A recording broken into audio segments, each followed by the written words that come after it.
Hello and welcome to another Telekinesis video.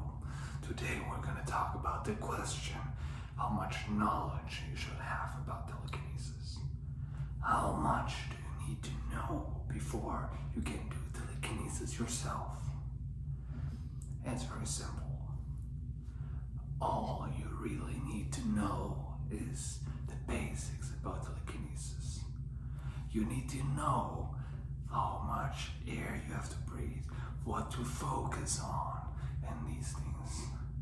All this extra stuff is only there so you can deepen your knowledge. But really, what you need to know is, how do you breathe? How do you focus? What exercises are there to focus? And these things. But in the end, what's really important is the exercise and the time you're using to practice. Because practice makes perfect. Not going through the internet and looking for information. What you need to do is practice. How do you practice? Either you focus on an object trying to do telekinesis, but what you can also do is just practice to focus. It doesn't matter what you do. I said that in another video. When you eat dinner, focus on eating dinner.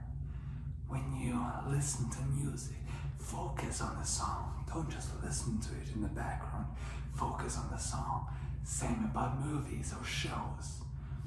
Always focus really hard on what you're doing. When you do your homework, try to really focus on this homework.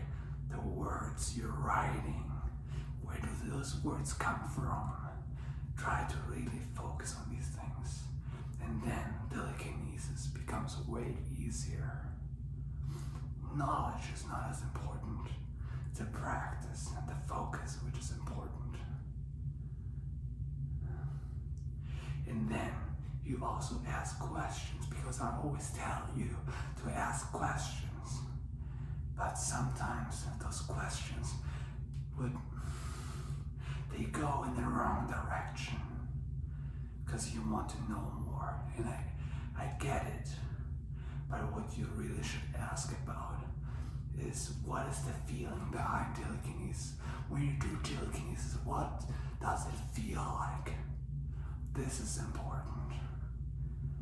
So, next time you do anything, try to really focus on it. That makes telekinesis way easier.